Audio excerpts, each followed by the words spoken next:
Here we go then, it is Japan's second game of their own World Cup. They take on Ireland and both sides got a win on match day 1 of the Rugby World Cup. Of course, Japan beating Russia in the first game over a week ago now, and Ireland beating Scotland exactly a week ago. Ireland looked impressive, Japan looked fairly impressive as well, but what can we expect from this match? This is my preview, so be sure to let me know in the comments down below your thoughts, subscribe to the channel as well, and leave a like on the video.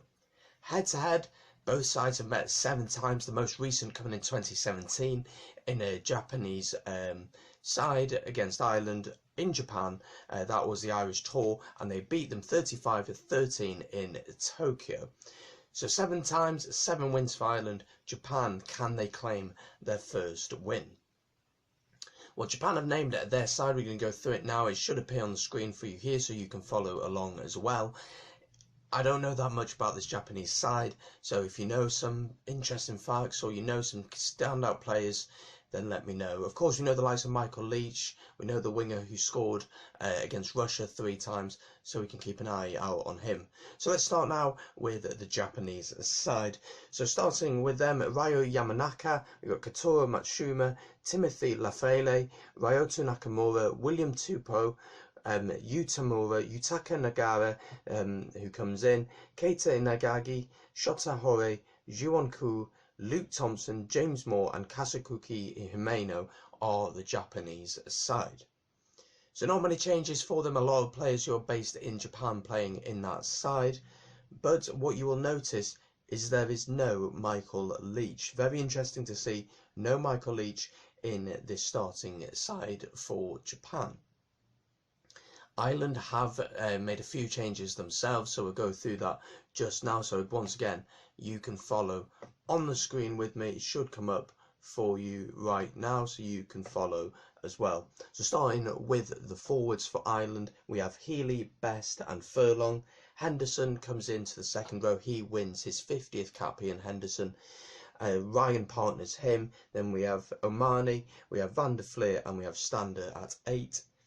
At 9 then, Conor Murray keeps his place, but his halfback pairing is Carty, so no place for Johnny Sexton, maybe resting him, but possibly could have picked up a little knock. But Carty comes in with Stockdale on the wing. The centre partnership is Farrell and Ringrose, and on the wing Keith Earls comes back after being injured, and so does Rob Kearney into fullback after being injured. So Ireland got their win against Scotland. They look very impressive, but we have to take into account how poor Scotland were. My friend Starkey R, his brilliant channel, is linked in the description. He's a Scotland fan. You want to see his reaction to that game, because he was brutally honest about the Scotland team and they were not great. But so check him out, link in the description and in the I button above. But Ireland were good. They took their chances, they dominated the game physically, and they played in the right areas of the pitch. Japan, in the first few minutes of their game against Russia, they obviously conceded first, and they seemed pretty nervous hosting their own Rugby World Cup. But once they settled into things, they were okay. They started throwing the ball about, but sometimes you do feel as if sometimes they're trying to play too expansive rugby, when actually go through the phases, wait for the opportunity to present itself, because bigger teams will simply just bully you physically, drag you out wide, and you'll have to rely on your wingers beating world-class defenders, which isn't always going to happen. So if Ireland can dominate this game physically, which you'd expect them to do because they're much bigger physically and a better side, that's the honest answer, then you'd expect Ireland to win. If the game can get a bit scrappy, maybe throwing the ball about, and it works for Japan and the space is open, then I think Japan could have a chance in this game, but their defence has got to be on top. Ireland will look to use things like driving more, their scrum, really to put their dominance on this game and really to dictate the way that this game will go.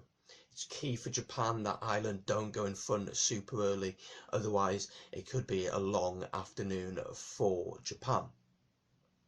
Rugby Algorithm has this one by Ireland by 12 to 15 points. I tend to agree with them. I think Japan have done brilliant so far, obviously again that win against Russia, and they've pretty much set up a winner-takes-all match against Scotland at the end of the pool. But I think Ireland are just a level above, and they have some great players in their side. and they've also left some great players out, but they have some brilliant players stepping in place. The likes of Murray will run the show, Stander will love running at the small Japanese players and getting over the gain line, and I think Ireland's driving maul is just going to be way too powerful for the Japanese. But it's going to be interesting how Japan do. This is a real test for them now. This is a test for them to show what they've done in the past 4 years. Obviously, they've had tours from Wales, they've had tours from Japan, Scotland have been over there. So this is an opportunity really to show where they are with the top level teams. Are they really top 10 level rugby side? Could they push to be in the tier ones? This is going to be an interesting game. But guys, let me know in the comments down below your thoughts on this one. Who's going to win? How's the game going to go? Key players, etc, etc. Make sure to subscribe. Trying to hit 500 subs by the end of the Rugby World Cup, which is a huge goal, but that's what we're trying to do. Thank you very much for watching. Take it easy, guys, and I'll see you in the next one. Peace.